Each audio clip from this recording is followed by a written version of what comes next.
아침에도 안타까운 소식이 우리의 마음에 들려옵니다.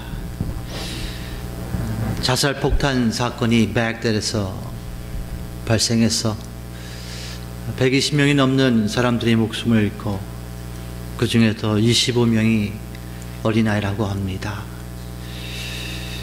또한 방글라데시 카페에서 자살 폭탄 사건이 일어났고 터키에서 공항에서 그러한 일이 일어났습니다.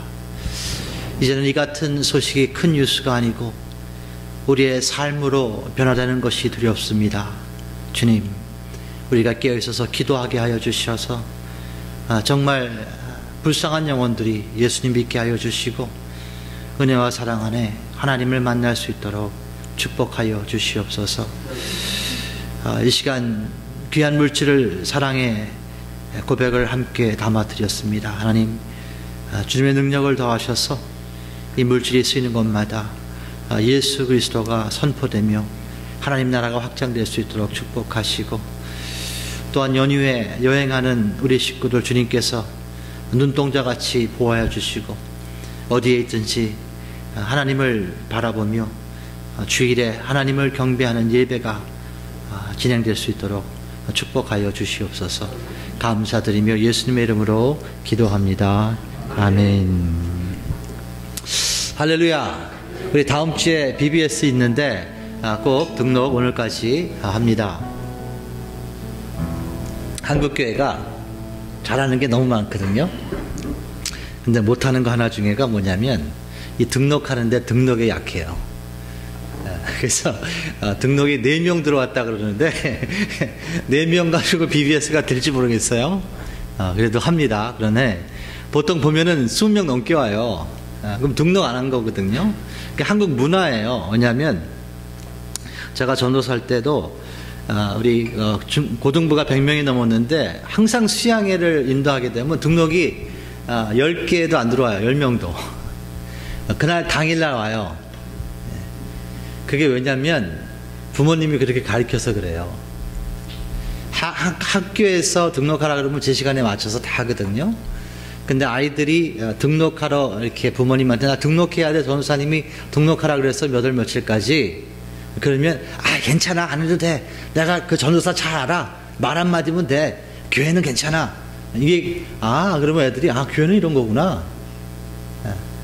근데 미국 교회는 등록하는 2데이까지 안 하면은 정말 못 와요.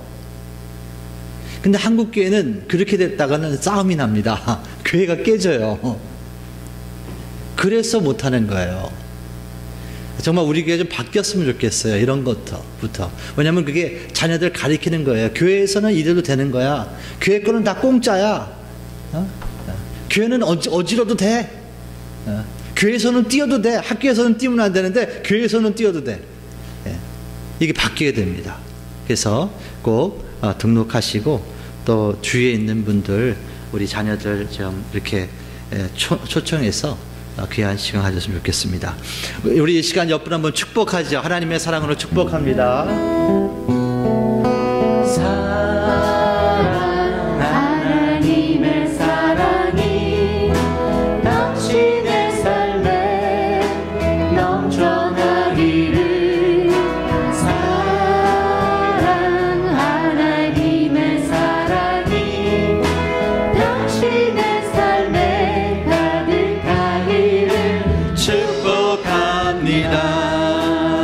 축복합니다. 자, 우리 옆분에게 이렇게 인사합니다. 우리 주보가 바뀌었네요. 한번 인사합니다. 주보가 바뀐 것을 오늘 아신 분은 교회를 사랑하는 분이에요. 주보가 바뀐 걸 모르면 교회에 신경을 안 쓰는 분이야. 자신을 분석하는 은혜가 임하기를 축원합니다. 연휴인데 놀러 가지도 못하시고 이렇게 오셨기 때문에 하나님의 갑절의 은혜가 임하기를 예수님의 이름으로 축원합니다. 오늘 로마서 17번째 연약함을 도우는 성령님이라는 제목으로 은혜 나눕니다. 로마서 8장 26절과 27절 우리 두 구절 같이 한번 합독하죠. 시작. 이와 같이 성령도 우리 연약함을 도우시나니 우리가 마땅히 빌 바를 알지 못하나 오직 성령이 말할 수 없는 탄식으로 우리를 위하여 친히 간구하시느니라. 마음을 감찰하시는 이가 성령의 생각을 아시나니 이는 성령이 하나님의 뜻대로 성도를 위하여 간구하심이니라. 아멘. 자, 기독교인은요, 성부, 성자, 성령 하나님을 만난 사람입니다. 더 자세히 설명드린다면 성령 하나님의 인도함으로 자신이 죄인인 것이 느껴지는 거예요. 그전에는 다 이렇게 사는 거야, 이런 마음이 있었는데 이제는 작은 일에도 나의 죄가 보이면서 회개를 시작하죠. 그러나 회개에서 멈추는 게 아니고 예수님을 믿게 합니다. 그분이 이 죄를 위해서, 이 죄값은 사망인데 그 사망을 해결하시기 위해서 십자가에서 나를 위해서 죽으셨고 천국에 있는 것을 증명하시기 위해서 3일 후에 죽음의 권세를 깨시고 부활하셨구나, 이게 믿어지는 거예요. 그리고 그 결과 예수님을 영접한 사람들이 하나님의 자녀라고 성경은 선포합니다. 자, 로마서 8장 14절은 이렇게 시작합니다. 무릇 하나님의 영으로 인도함을 받은 그들은, 우리들은 곧 하나님의 아들이라 라고 선포합니다. 여기서 자매님들은 성경이 왜 딸이라는 표현을 하지 않고 항상 아들이라고 표현하나, 난 기분 나쁘네, 이렇게 생각하시는 분이 있을까요, 없을까요? 있을 수 있거든요. 그래서 설명을 드립니다. 그 이유는 이래요. 이것은 어떠한 차별을 의미하는 것이 아니고 그 시대에는요, 아들만이 상속을 받을 수 있는 권리가 있었어요. 아들만이 아버지의 유업을 받을 수 있는 권리가 있었기 때문에 하나님을 믿은 사람은, 예수 그리스도를 믿은 사람은 그분의 유업을 받기 때문에, 그분의 상속자이기 때문에 아들이라고 성경은 표현한 겁니다. 자, 이 아들은 어떤 결과가 있느냐. 15절, 너희는 다시 무서워하는 종의 영을 받지 아니하였고 양자의 영을 받았으므로 아바, 아버지라 부르짖느니라. 자, 성도의 인도함을 받은 하나님의 아들들은 종의 영, 세상의 노예가 아니라 이제는 세상의 영에 지배받지 않고 양자의 영, 성령을 받았으므로 하나님을 아바, 아버지라고 부를 수 있다는 거예요. 여기서 우리는 두 단어를 바로 이해해야 됩니다. 그 단어는 양자와 아바라는 단어예요. 이것을 이해하기 위해서는 이 2000년 전 배경을 우리가 좀 알아야 돼요. 자, 로마 제국은요, 양자를 삼는 경우가 많았다고 합니다. 제국은 확장되고 있었어요. 나라가 막 커지는 거예요. 부를 누리고 권세를 누리고. 그래서 고관들과 장군들은요, 자신의 대를 이어 나라를 확장하기 원하는, 자신의 부를 점점 늘리기 원하는 그런 마음이 있었습니다. 그러나 경우에는 자신의 아들들이 자신이 봐도 대를 잇기에는 좀 부족한 거예요. 장군의 아들이면 무사해야 되는데, 고관이면은 정치적으로 굉장히 민감해야 되고 지혜가 있어야 되는데 이게 안 보이는 거예요. 괜히 물려줬다가 이거는 더 망하게 생긴 거죠. 그런 경우 장군이나 고관들은 자신이 소유했던 종이나 자신이 알아봐서 자신이 원하는 아들을 양자로 삼는 것이 배경이었어요. 사도 바울은 이 상황을 말하면서 우리가 이제 성령을 받음으로 세상의 종에서 하나님의 양자로 입양됐다는 것을 지금 말씀하는 겁니다. 그러므로 이제 양자가 되었으므로 세상이 주인이 아니고 아버지가 생겼으므로 그 아버지를 아바, 아버지라고 말할 수 있다. 여기서 아바라는 것은 아빠라는 그런 말이에요. 아들이 아버지를 아빠라고 부를 때 그 아버지와 아들의 친근감을 말하는 거죠. 자, 초등학교 아이가 아버지에게 아버님, 오늘 주일인데 교회 가셔야 되지 않겠습니까? 조그만 4살, 5살짜리 아이가 아버지한테 아버님, 식사하실 때가 되지 않았습니까? 이게 굉장히 부자연스럽잖아요. 그러니까 양자로 우리가 입양된 자녀들은 하나님을 아빠라고 부르는 거예요. 그렇게 된 것을 바울은 선포합니다. 또 16절, 성령이 친히 우리의 영으로 더불어 우리가 하나님의 자녀인 것을 증거하시나니. 이건 무슨 말이냐? 여러분과 저는 영혼 육으로 만들어진 거예요.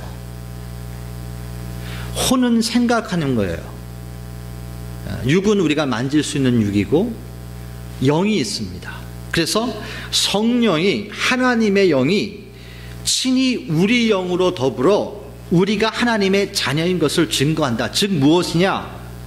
성령이 임하면 구원의 확신이 확실하다는 거예요. 성령이 임할 때 이게 가능합니다. 오늘이라도 내가 이 세상을 떠나면 내가 천국에 갈 것을 확신하는 그 도우심의 영이 성령님이에요. 내가 믿어야지 이래가지고 믿어지는 게 아니에요. 성령이 도와주셔야지 믿어지는 거예요. 그리고 이 성령을 통해서 하나님의 자녀인 것을 확신하는 자녀들에게 하나님께서는 아들로서 상속을 해준다는 거예요. 유업을 받게끔 해주자는 거예요. 그것을 성경은 소명이라 그러고 사명이라 그러고 비전이라 그러는 거예요. 자, 그런데 17절에 이런 말씀이 있습니다.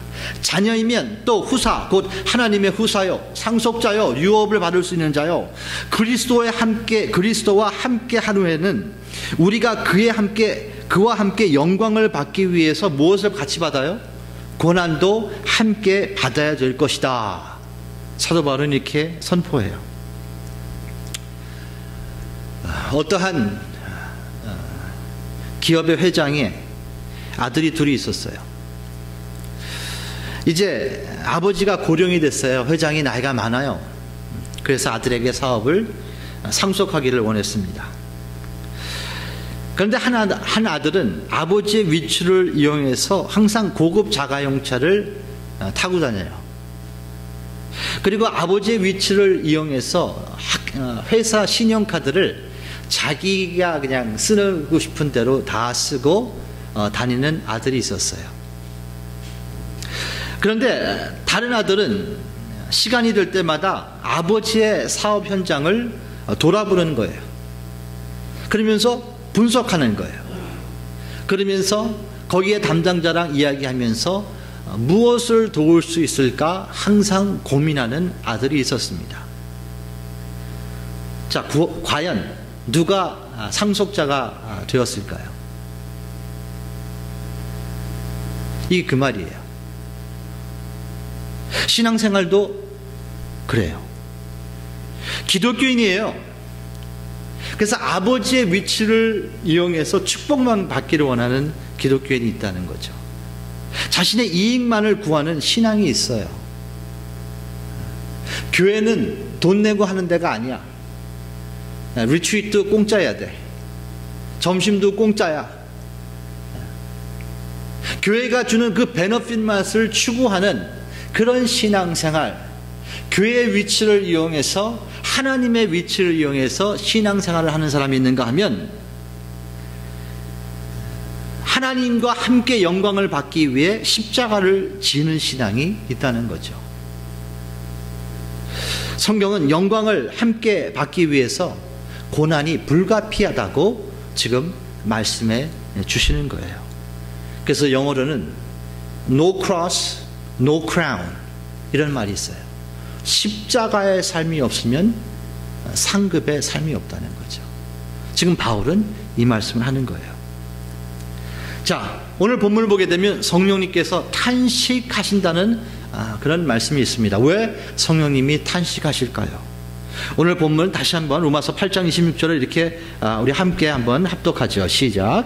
이와 같이 성령도 우리 연약함을 도우시나니 우리가 마땅히 빌 바를 알지 못하나 오직 성령이 말할 수 없는 탄식으로 우리를 위하여 친히 간구하시느니라. 아멘. 자, 여러분과 제가 자녀를 양육하다 보면 자녀의 문제를 보면은요, 자녀가 자신의 문제를 보아서 안타까운 것보다 부모가 그 문제를 봤을 때 더 안타깝습니다. 그런 경험 있지 않으세요? 예를 들어 들면 어린 자녀가 이제 생일 파티에 갔는데 얘가 어울리지를 못하는 거야. 친구가 없는 거야. 혼자 그냥 앉아 있는 거야, 가만히. 그러면 그 모습을 보는 부모가 어떻게 되는 줄 아세요? 말할 수 없는 탄식이 있는 거예요. 막 부글부글 끓어, 여기서. 교회 교육부에 왔는데 어느 애한테 맞고 왔어. 그래서 여기 긁혀갖고 왔어. 근데 여기 왜 그래? 교회에서 누가 나한테 그랬어. 그럼 넌 어떻게 했어? 그냥 울었어. 그러면 안에서 말할 수 없는 막 탄식이 부글부글하게 끓는 거예요. 이 세상 어떻게 살지 너? 어떻게 헤쳐나가지? 여러분과 저는, 인간은 이런 탄식이 있는데 성령이 말하는 여기 탄식은 조금 다른 탄식이에요. 그런 느낌은 같은데 원인이 틀려요.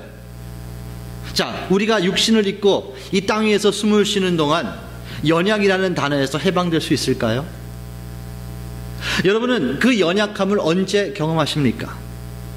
자, 여러분과 제가 보편적으로 생각하는 연약은 자신이 원하는 일이 성취되지 않았을 때 느끼는 게 연약함을 느껴요. 원치 않는 병을 얻었을 때. 인간이 연약한 거야. 사업을 좀 해보려고 그러는데 누군가 좀 도와주면 될 것 같은데 안 돼. 내 능력으로는 안 되는 거야. 저 사람은 보는데 같은 문제를 보고 나는 안 보여. 내가 이렇게 연약하지? 내가 이렇게 모자르지? 이때 연약함을 느껴요. 사업의 한계, 물질의 한계, 건강의 한계, 관계의 한계 등을 통해서 우리는 그 연약함을 느끼죠. 그런데 오늘 본문이 말씀하시는 성령님이 보시는 연약함은 다른 의미가 내포되어 있습니다. 여기서 말씀을 보니까 우리가 마땅히 빌 바를 알지 못하는 것이 성령님이 보실 때는 그게 연약함인 거예요. 이 각도가 틀려요. 같은 단어인데 각도가 틀려요. 정말 우리가 보아야 될 것이 있거든요. 정말 우리가 들어야 될 것이 있어요. 정말 우리가 행해야 될 것이 있어요. 그런데 그것을 보지 못하고 듣지 못하고 행하지 못하는 그 자녀의 모습을 보면 성령님은 말할 수 없는 탄식이 막 가슴이 있는 거예요. 막 미치겠는 거예요. 예수님이, 성령님이 막 미치는 거예요. 지금 선교해야 되는데, 지금 기도할 때인데, 지금 놀러 갈 때가 아닌데, 깨어서 기도해야 되는데 이거 지금 어떻게 되려고, 니들 지금 어떻게 되려 그래? 그러면서 성령님은 말할 수 없는 탄식을 안에서 하신다는 거예요. 자, 사도 바울의 고백이 이런 거예요. 자기가 자기 볼 때도 나의 마음은 하나님의 법을 즐거워했는데 외면으로는 악을 행하는도다. 그 모습을 성령님은 그게 연약함이야. 그게 너의 연약함이야. 여러분과 저의 마음에 육신의 생각과 성령의 생각이 대립합니다. 싸워요. 그 육신의 생각이 있는 것 자체가 성령이 볼 때는 그게 연약함이에요. 하나님의 영광을 추구하지만 고난을 피하기 원하는 마음과 행동이 하나님이 보실 때는, 성령이 보실 때는 그게 연약함이에요. 인생의 갈림길이 서 있을 때 바른 길을 선택 못하는 그 모습을 보시면 하나님께서 그게 연약함이라는 거예요. 한 번 사는 인생 가치 있게 살아야 되는데 하나님은 우리가 언제 죽을 줄 알잖아요. 근데 우리는 만년 살 것 같이 살거든요.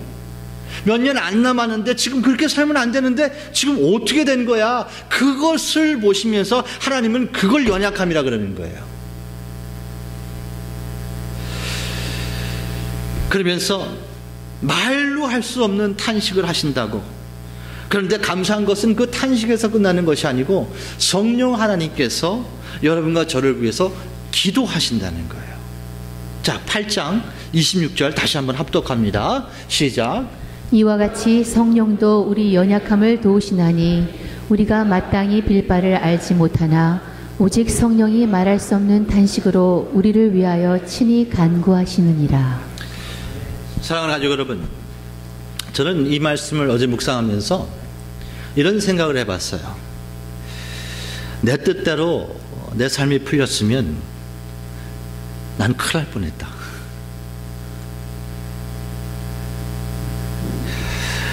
아마 성령의 탄식 기도가 없었으면 저와 저의 식구들은 구원조차 받지 못했을 거다.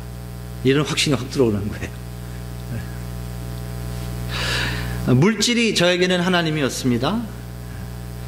근데 그것을 바꾸기 위해서 아내에게 머리 안에 종양세계를 주셔서 교회를 찾게 하셨죠. 사업 성공을 지향했던 저에게 그 문을 닫히게 하시고 웅덩이를 파서 저를 그 웅덩이에 빠뜨리게 하신 게 하나님이에요. 그때는 그 웅덩이 자체가 연약함이구나, 내 인생은 왜 이럴까 한탄하며 불평했지만 지나고 보니까 그게 성령 하나님의 기도로 말미암아 그렇게 만들어진 거죠. 내 뜻대로 안 됐기 때문에 지금 목사가 돼서 여러분 앞에 서 있는 거 아닙니까? 성령의 탄식 기도가 없었으면 지금 OFC는 존재하지 않았습니다. 성령의 탄식 기도가 없었으면 매 주일마다 매 금요일마다 예배를 통해서 하나님이 주시는 은혜가 임하지 않았을 것이라는 거예요. 여러분 어떠하십니까? 여러분이 인생의 길을 걸어오면서 여러분의 뜻대로 되지 않았기에 여러분은 이 자리에 있는 거예요. 여러분의 뜻대로 다 됐으면 절대로 여기 있을 사람이 한 명도 없습니다.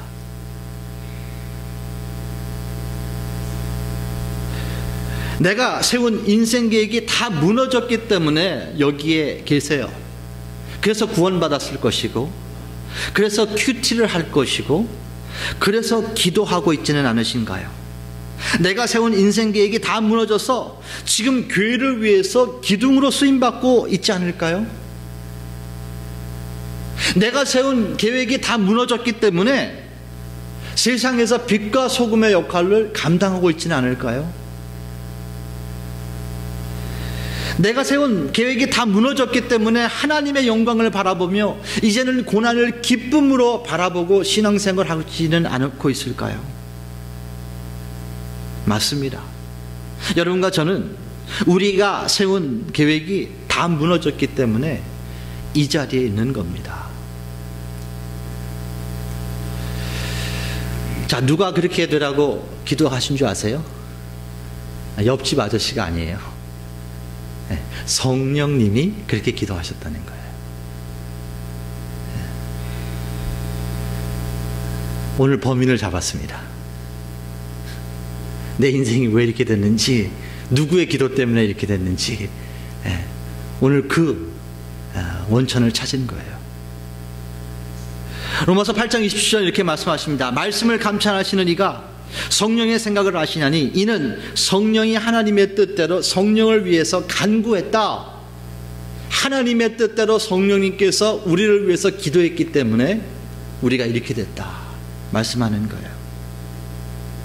하나님의 뜻이 무엇입니까?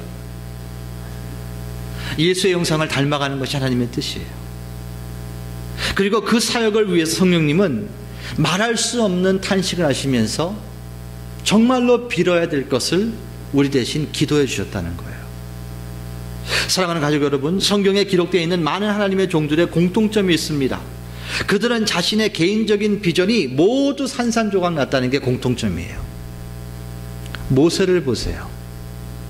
그의 삶은 자신의 삶대로 되지 않고 박살났습니다.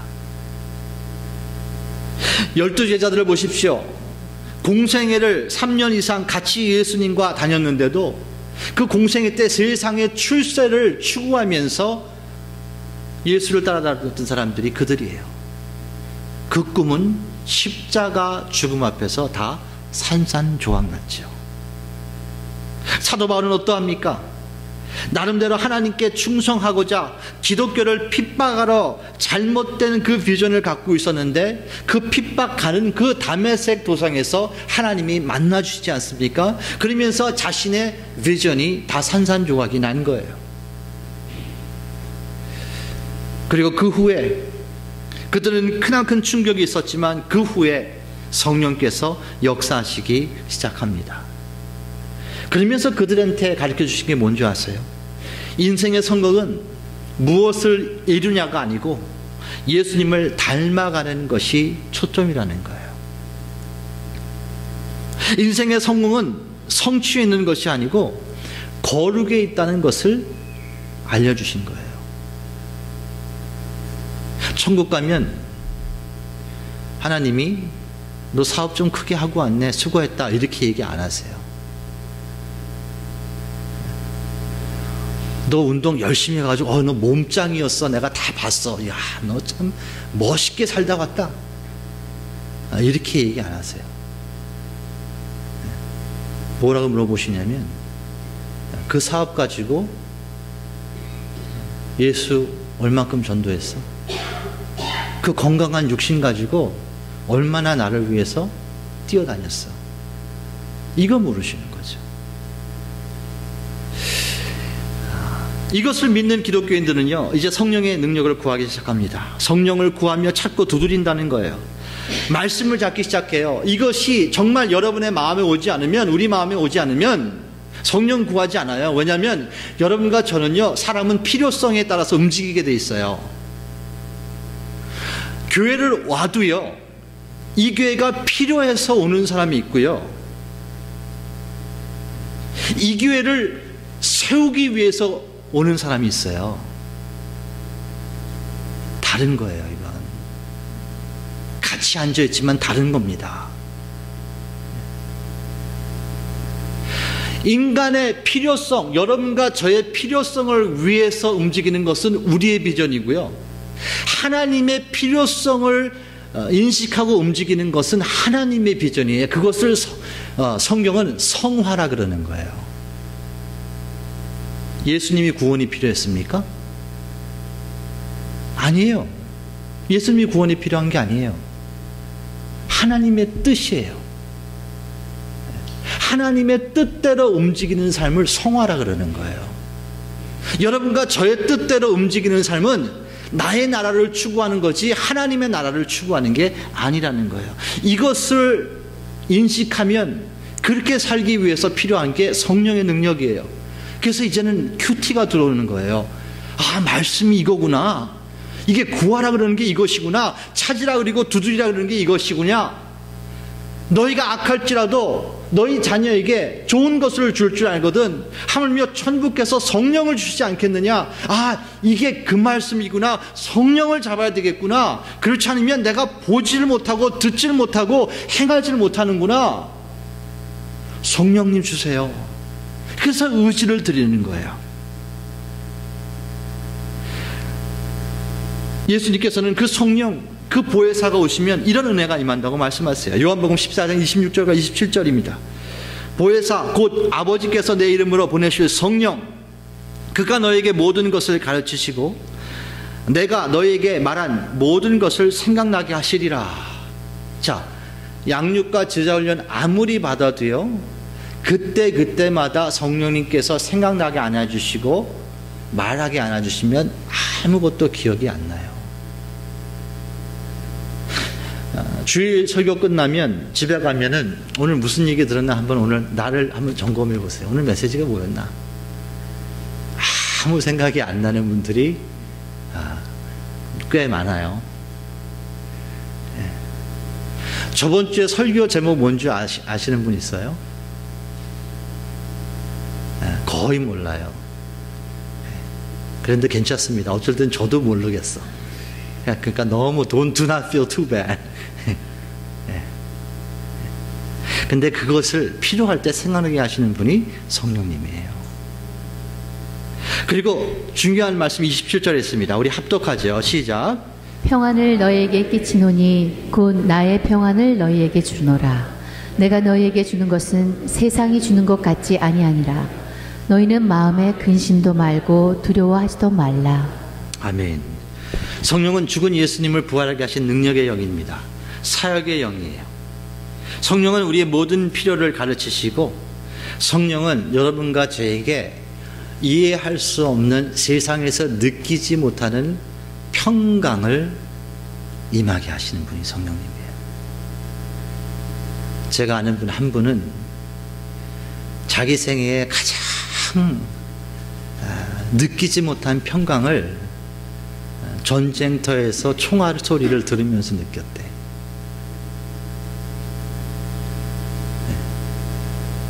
전쟁터에서 총알 소리가 왔다 갔다 거리고 폭탄이 터지는 그 상황에서 자기는 가장 하나님의 평강을 느꼈다는 거예요. 이게 성령의 역사입니다. 이게 성령의 역사예요. 또한 성령은 예수님의 영입니다. 그렇기 때문에 성령이 오시면 우리를 예수님께로 더욱더 다가가게 하시는 거예요. 성령이 오시면 예수님에 대한 궁금증이 너무 많아져요. 그리고 그분을 바라보게 하시는 영이 성령이에요. 그리고 그분을 바라보니까 당연히 그분을 닮아갈 수밖에 없는 거죠. 그분은 하나님이십니다. 사랑하는 가족 여러분, 성령을 사모하시지 않겠습니까? 기도합니다. 아버지 하나님,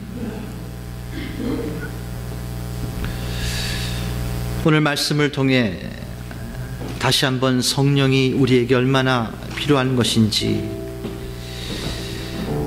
이 시간 마음을 통해, 입술을 통해 고백합니다. 연약하지 않은 자가 없는 것을 고백합니다. 그러나 때로는 우리가 생각하는 연약함과 성령 하나님께서 말씀하시는 연약함에 차이가 있는 것도 배웠습니다. 성령께서 왜 말할 수 없는 탄식으로 우리를 위해서 기도하시는지 오늘 깨우쳤습니다. 세상을 추구하고 세상의 종으로 살아가던 우리가 예수 그리스도를 믿게 하시고 이제는 말씀에 순종하기 원해서 하나님 성령의 능력을 사모합니다. 성령이 아니면 하실 수 없는 것을 고백합니다. 주님께서 말씀하시되 찾고 구하고 두드리려고 하셨사오니 너희가 악한 죄인일지라도 너희 자녀에게 좋은 것을 주지 않겠느냐, 하물며 천국께서 너에게 성령을 주지 않겠느냐, 이 말씀 붙잡고 우리의 마음을 들이며 성령이 한 주간을 우리를 이끌 수 있도록 능력으로 동행하여 주시옵소서. 감사드리며 예수님의 이름으로 기도합니다. 아멘.